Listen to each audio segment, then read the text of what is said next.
Hello, everyone. This is World Review with Ivo Daalder, a weekly production of the Chicago Council on Global Affairs, looking at news from around the world. This week, a special edition. We have the honor and pleasure of having David Miliband with us. David was the Foreign Secretary of the United Kingdom and is now the President and CEO of the International Rescue Committee, the largest, most important organization internationally dealing with refugees and people in crisis. David, it's great to have you. Thank you, Ivo. It's really nice to be back in Chicago. It is, and you know we have nice weather here sometimes, and sometimes we don't. But nice people, nice weather. When you're coming here, the sun is shining in many ways. But you deal on a day-to-day basis with the worst humanitarian crises that we possibly can think of. And let's start talking about some of these specific ones and what your organization is trying to do. The most important thing you publish is a emergency watch list each year, 10 big countries where there are real fundamental problems affecting human beings in ways that, frankly, people in Chicago or in much of the rest of the world don't really understand. Talk a little bit about the watch list, and then what does IRC do with that list in order to try to help people? So the watch list started out as a management tool. Where do we need to pre-position?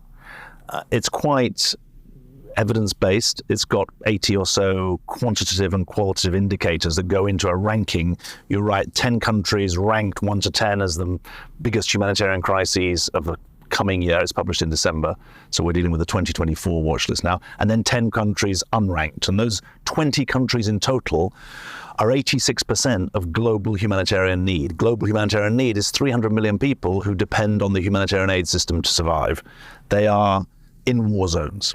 So they're in Ukraine or they're in Gaza. They are internally displaced people, so they're on the run inside their own countries, Syria, Ethiopia. They are refugees and asylum seekers, including in the United States, where we have a big program of refugee resettlement, but also helping people who've come across the southern border, asylum seekers in the US. The concentration of crisis is growing. That's, I think, interesting. The duration of crisis is growing. The overlap, this is something you've written about and spoken about, the overlap between conflict and climate stress is growing. 14 of the countries in our watch list are in the top quartile, the top 25% of climate vulnerable countries. And generally, the most climate vulnerable countries spend the least on it. I mean, Somalia is very exposed to the climate crisis, but it's not spending much on resilience. So there's this Venn diagram, if you like, of conflict and climate coming together. And I think there's also this very striking phenomenon of the internationalization of civil wars. We've always known about proxy players, but now it's not unusual to have not just two sides to a conflict, but two sides backed by 6, 12, 18 different supporting cast. And top of our watch list this year was the crisis in Sudan. We'll come to Gaza later. Gaza and West Bank, number 2. But the Sudan crisis really is an avatar for what's going wrong in the world in many ways, because you'll remember a few years ago, it seemed like the dictatorship was overthrown, civilian government was installed, some sort of livelihoods being developed. Since April last year, when the Sudan Armed Forces and the rebel Rapid Support Force came to blows, we're now in a situation where 25 million people are in humanitarian need. Half the country, 7 million face famine, massive internal displacement. And I was in South Sudan 3 weeks ago. That's a very poor country on its own right. 500,000 people have fled from Sudan to South Sudan. Now, quite a few of them are originally South Sudanese, but in the northeast corner of South Sudan, I met people, families who'd fled from Khartoum hundreds of kilometers away. And they've, this in my mind is a woman. I said, she was in one of our women's safe spaces. I said, "What did you do in Khartoum?" She said, "I was a hairdresser." And I said, what did your husband do?" She said, "He was a shoemaker." So they were, and she said, "We had our house and our kids were going to university." Wow. And we've had to flee. And our kids are now here, and they're in a tented settlement in South Sudan. And for all I know, she said, I could be here for another 10 or 20 years. And so we are trying to respond, but do more than just respond, because the old model of humanitarian response wasn't really suited for this kind of world order. I mean, humanitarian aid was traditionally keep people alive. If you're out of your own country for 5, 10, 15 years, education, employment, women's protection, healthcare takes on a whole new dimension. So as the International Rescue Committee, we like to think of ourselves as adding value to humanitarian aid sector, not just by what we do. We think we helped 33 million people last year. We know we helped 33 million people last year, but also by what we think. We are 3% of the global sector, but 30% of all impact evaluations are done by our organization. And so we try to be thought leaders as well as practice leaders in what we do, and we can talk about some amazing stuff we're doing about malnutrition, or about early child development, or about information for refugees and displaced people. There's a lot more that could be done, and done much better, and we like to be at the edge of that as well.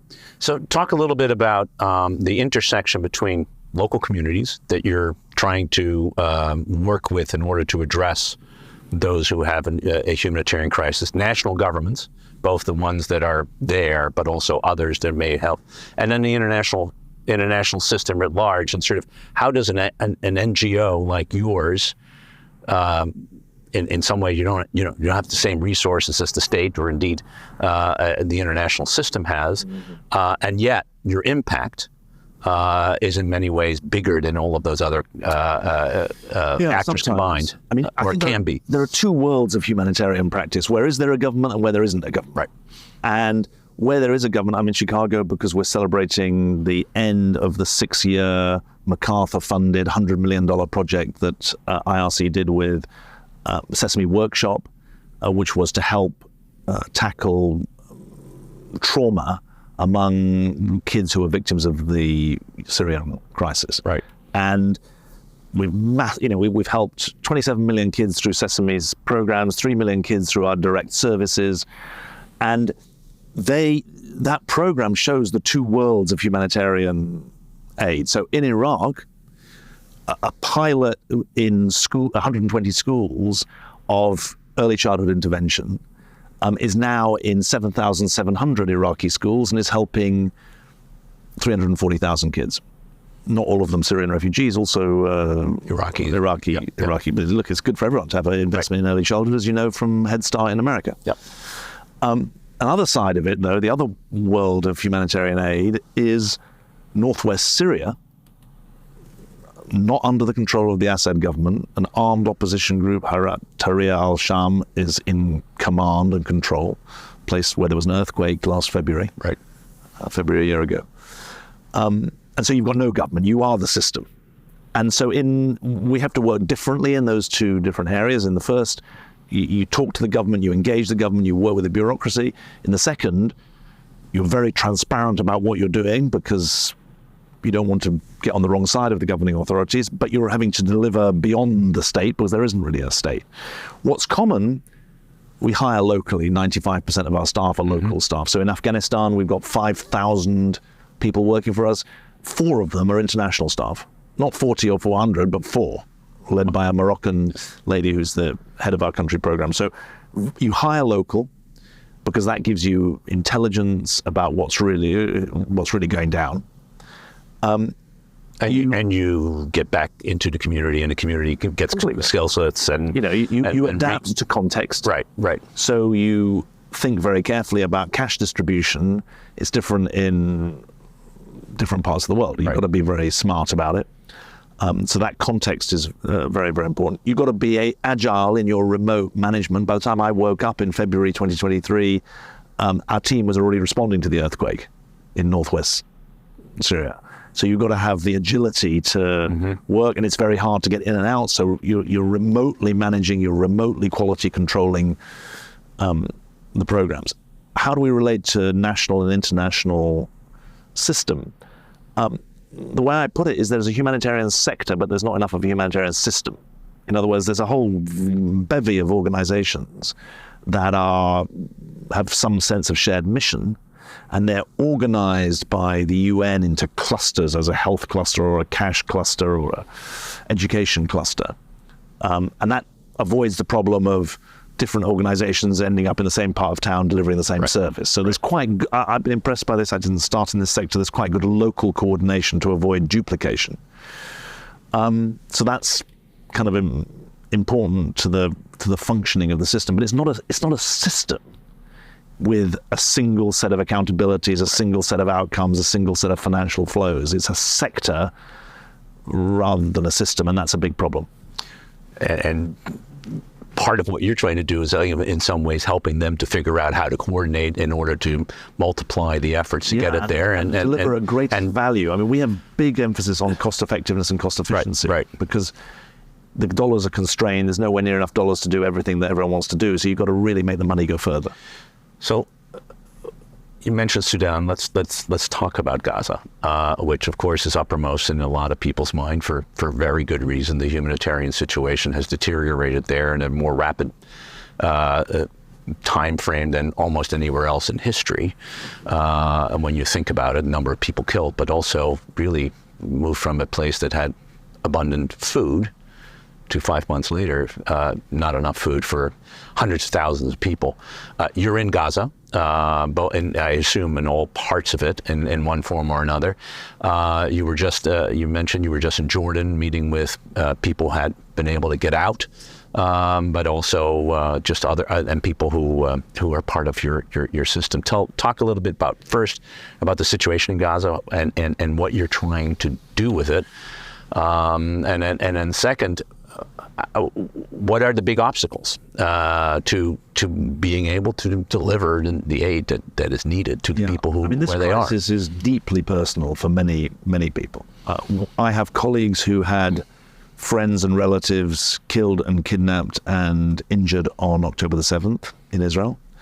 And I have friends and colleagues who have had family and friends killed and injured in large numbers, much larger numbers, in Gaza since October the 7th. So this is really at the heart of the humanity that brings us together. The response to the humanitarian crisis inside Israel is well organized, well supported.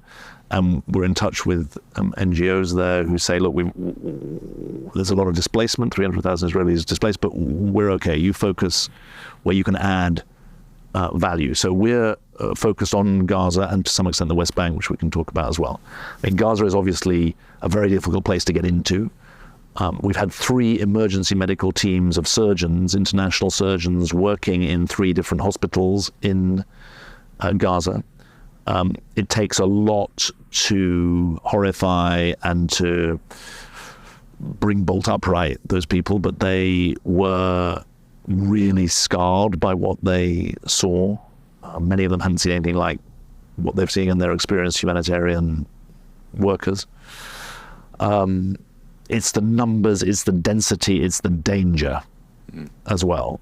And the scale of destruction and displacement and death is absolutely enormous. You're right, it's the fastest growing crisis. And if the fighting doesn't get you, then there's a grave danger that the public health emergency and or the malnutrition gets you.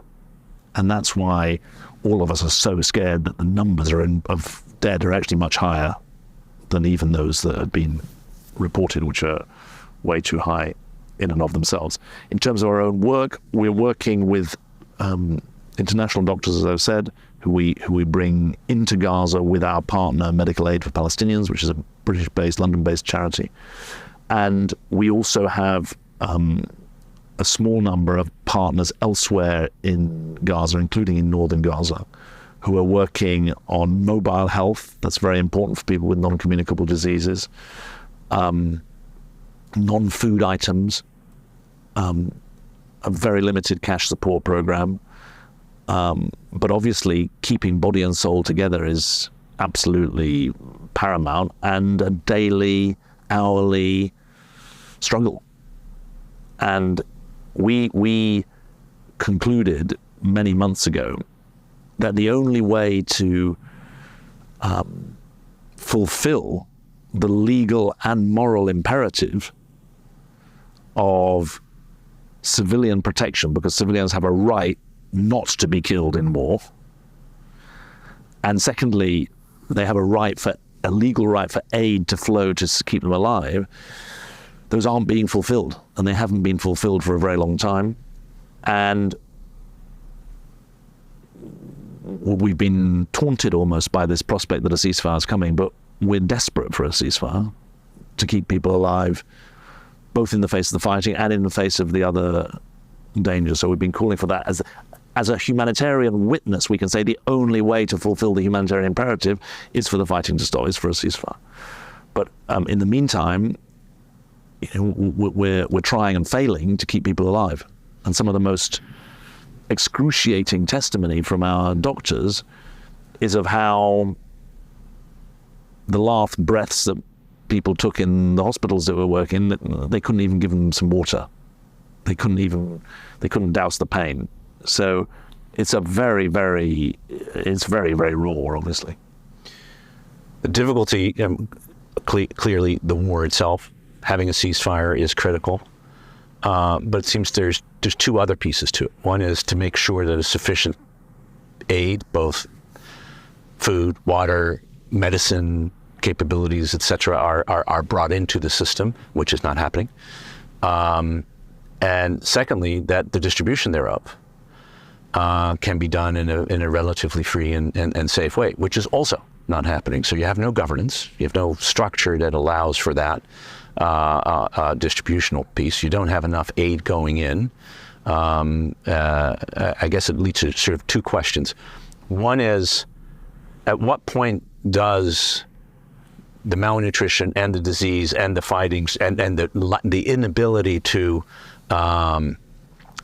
treat wounded and sick, both long-term sick and new sick, just multiply and sort of accelerate, leading to many more deaths at an even a higher rate than we've seen. And secondly, if there is no ceasefire, and it doesn't look like, every day we hope, but it doesn't look like either party is particularly interested in it for their own reasons, how do you get enough aid in there? Yeah. Well, actually, the last question is easy to answer. I mean, the aid is not blocked by physical extremity. It's or by a sort of earthquake or a natural disaster that prevents. Some places we work, you can't get that. Right. There's not an excuse in this case. I mean, essentially, there's policy and politics, and we are saying that the funnels for aid going in are not numerous enough. We need more crossings. That the bureaucracy and the prioritization is impeding the aid flows.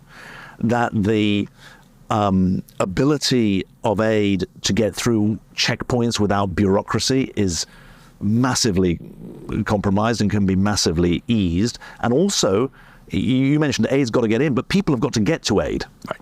And you've got to be able to safely go and get it, because people are cowering in what's left of their houses or in tents. So and you've seen some of the dangers of not organizing the distribution. This is one of the things to do with this airdrops debate, where, I understand the desperation of the Biden administration, but we've got to be clear that airdrops are a fourth or fifth best option when it comes to delivering aid for obvious reasons. You can't be that sure where it's going to drop. You can't be that sure who's going to get it when it's dropped. You can't be that sure what's going to get broken or lost when it drops.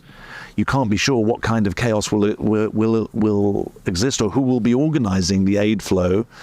And the recipe for getting more aid in is actually pretty clear. And there are big responsibilities on Israel to allow that to happen. We've got to have our own systems for making sure that aid gets to the right people, right, that it's not diverted. We take that incredibly seriously.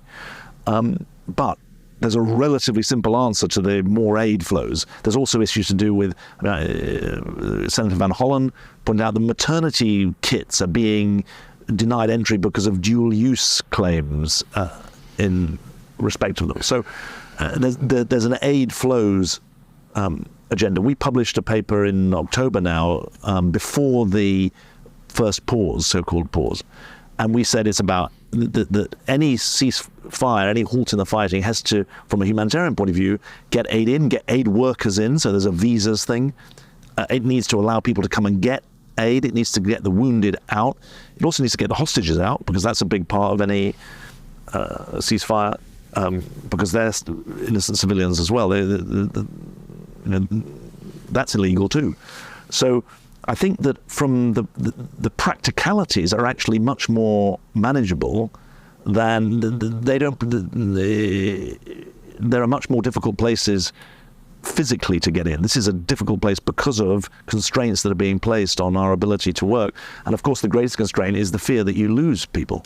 Yeah. We had a missile strike, an Israeli missile strike, or a missile that hit our guest house. 15 people in it. Fortunately, no one was killed. 3 were injured. We're still working to get an explanation of what that was all about. There have been different explanations that we've received. And so there's a safety imperative for staff and civilians that is obviously paramount, alongside this daily threat to life from the disease and the malnutrition. So, I think just the politics is a big key of that. But if you go back to your watch list and sort of think about all the conflicts that you have, and the explanation of why the crisis is there. So this one, we know it's man-made. Yeah, 100%. We can talk about whether it started on October 7 or in 1947, but it is a political. This is not a crisis that necessarily, but it's the confluence of politics and climate and outside interference into civil wars that you started off with. That's important. So it doesn't matter what the actual causes are for you to figure out how to respond to it, number one, and then secondly, we'll get to the issue of how do we tackle those problems, because there are three parts to this. One, untended humanitarian crisis increases political instability. Mm-hmm. So I've learned that. Secondly, every humanitarian emergency is also a political emergency. There isn't one. I suppose you could say an earthquake in a relatively peaceful part of the world. Fukushima. Yeah, but really the places we work, they're all political emergencies as well as, Syrian refugees in Lebanon and Jordan, that's a political emergency. Sudanese refugees in South Sudan is a political emergency. I would actually argue the status of Afghanistan remains a political emergency because the world's pulled out after the military pulled out. So every humanitarian emergency is a political emergency, and in the end, I always say to people, we can staunch the dying, but it takes politics to stop the killing. And that is paramount. Now, the question that you and I have discussed before, and which goes to the heart of the world's current condition, is that the politics is getting worse in a lot of places very fast. What do I mean by the politics getting worse? There are a number of aspects to it. One, impunity is growing. And it's growing because the constraints on the abuse of power are lessening. Point one. Point two, that is happening because the 3 ways in which the world has brought order over the last 500 years, empires, balance of power, and multilateral cooperation, well, we're beyond the age of empires. The balance we hope. The balance of power is gone. We're in a transitional phase, and the multilateral system's too weak. And so that's why there's this disordered world. And you can see that when the world's biggest superpower, which remains the United States, it can say it wants something, but there's all sorts of countries around the world, allies and enemies, will say, well, no, we're not going to do it, for all sorts of reasons. And so I feel very much that the people we help are the victims of this, the old is dead, but the new is not yet born situation. And my great fear is that we, and you and I, we both serve on the advisory board of the Atlas of Impunity, and you're sponsors of the Atlas of Impunity, publishers of the Atlas of Impunity. I hope people go to atlasofimpunity.com to see the work there. The dystopia ahead is a world of impunity, where the strong do what they like and the rest have to put up with the consequences. But that's what we're seeing in Ukraine. That's what we're seeing. That's what we've seen in Ethiopia or Afghanistan, you name it.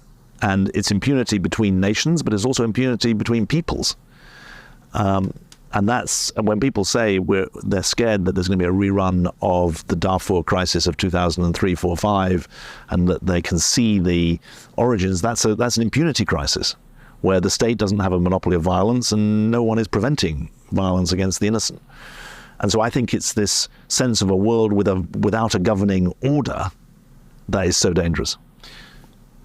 So the Atlas of Impunity, by the way, now in its second year, an important sort of document which comes out of thinking that you started with, that we live in this age of impunity, that accountability is increasingly lacking across not only governance and security, but also climate and economics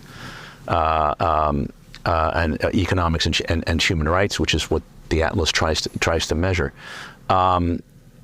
How do we, first of all, what is that overall trend? To talk a little bit about the findings, because this year's Atlas was interesting because it actually looked back at how things changed over 10 years, whereas last year's was sort of a snapshot. Now we have a 2-year snapshot plus going back. So talk a little bit about what sort of the key findings of the Atlas were.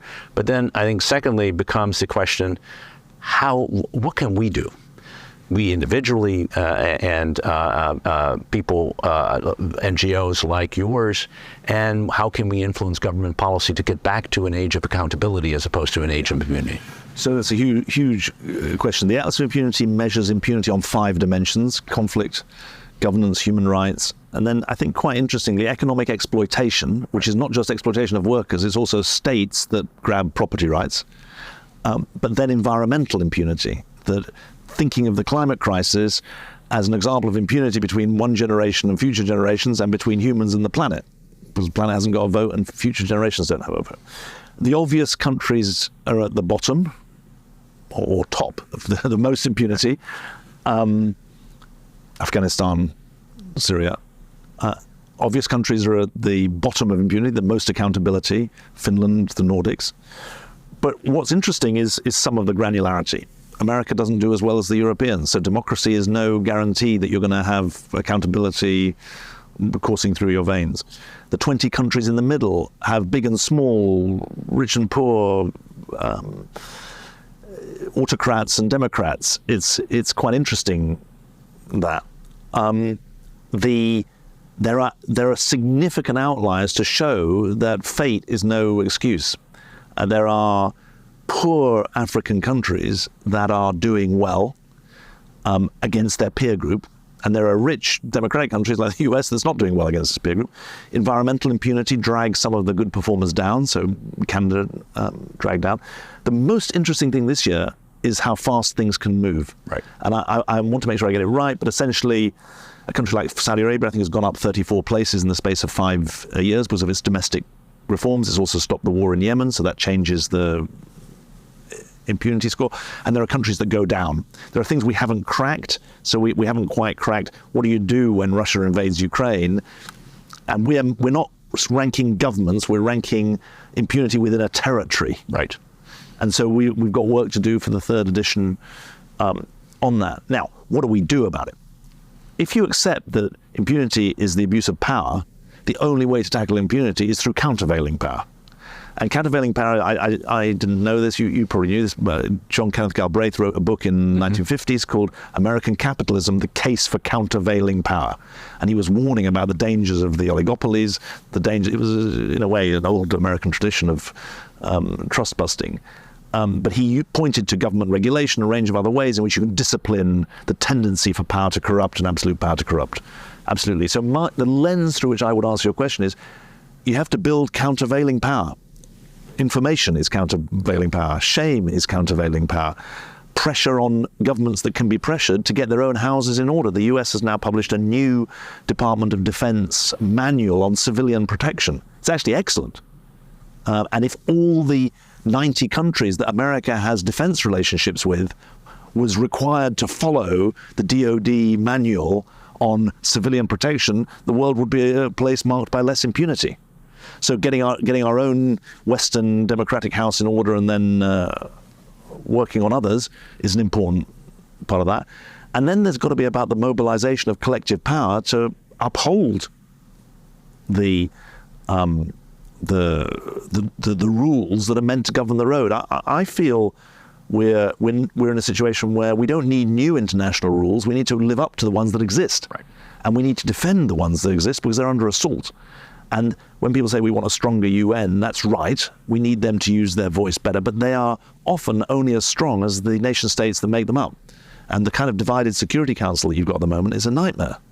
One thing that we are pressing for just as a kind of example of how would you build countervailing power, picking up some of the ideas I put out or some of the points I put out. The French have a proposal that on the divided UN Security Council, the veto should be suspended in cases of mass atrocity. Now, they also have they do it with Mexico, there's quite a lot of detail about, well, who defines a mass atrocity. But the idea is, if the human rights you mentioned, if the human freedom aspects of the UN Charter are to be defended alongside the rights of states that are also in the UN Charter, if you're going to defend those human rights, you can't allow vested interest, conflict of interest to just block progress. Now, I used to be UK Foreign Minister. We haven't used our veto since 1989. Mm-hmm. That doesn't mean we haven't threatened to use it, although I don't believe I ever threatened to use it. But at the moment, the French proposal is not supported by the other 4 permanent members of the Security Council. But we need to jolt this system. We can use the General Assembly, and that's happening more and more, which is a good thing. Right. But there's the prerogatives of the powerful are going to be challenged by those who are locked out of the room at the moment. Yeah, well, that's the kind of countervailing power that you need, and sometimes you need a real shock to the system. Gaza may, in fact, be one of that shocks because it is changing people's perception. I think one of the things that Israel is losing in a way that it may not understand is how much global opinion is turning against it, particularly a state that until relatively recently was still had large support on a global level. Not total. It was been differences on those issues, but now it's really not, and that's countervailing power because it influences and ought to influence how states behave at some point, and it influences how the United States is behaving towards that. So it is important. Just one final question to get us out here. Important issues. Depressing in some ways, but realistic in the state of the world. When you look at the world that you see every day now, you tend to look at the worst parts of it. Where do you see hope? Where do you think there is a way to think about, this is true, but you should know about? Well, the world has more resources to do more good than at any time in human history. Right. I mean, that's the thing. And it has more educated people than at any time in human history, above all, more educated women than at any time in human history. So what's the great hope? The great hope is that educated women are going to correct the mistakes of the educated and undereducated men. So I think that the energy and the idealism that drives people to survive and to rebuild their lives is what gives you hope. I mean, I gave a lecture in University of Cambridge in November, and I talked about optimism in the midst of crisis, hope in the midst of crisis. How do you sustain hope in the midst of crisis? Yeah. And I try to draw on lessons that I've learned running the IRC. And there are 3 things I pointed to, and in a way, they sum up some of what we've discussed today, and they speak to your question. You need a bias to action. Mm-hmm. You're not going to sustain hope just by sitting in the ivory tower. You've got to do something. If you want, you got to build the house, not just design it. If you want to live in it. Secondly, you need a strategic embrace of risk, and that's something that is very counterintuitive for governments. But I said that we're 30% of all research and innovation in the impact evaluation in the humanitarian sector. One part of our innovation agenda is a small innovation fund. We boast of a 40% failure rate, because if you're not failing in your innovation fund, you're not taking the right risk. Right. So strategic risk. And the third is that you've got to speak to and for universal values. I think that is important, and you've got to be able to speak without fear or favor. And that's sometimes hard in the humanitarian sector because you're always trying to think, well, is that going to put staff in danger? Is that going to put clients in danger? But we're strongest when we have a bias to action, when we have a strategic embrace of risk, and when we speak to and for universal values. And that's how, one by one life is saved, one kid gets a new education, and ultimately grow up, hopefully. Make the world better one life at a time. Well, that's an important set of work that you're doing. And David, I can't thank you enough for your personal dedication to the IRC's work and the important things you're doing to make the world a better place. Well, that's it for a very special edition of World Review. It was my great pleasure to have with us David Miliband, who is the President and CEO of the International Rescue Committee and the former Foreign Secretary of the United Kingdom. We'll be back next week with another edition of World Review. Until then, have a great weekend.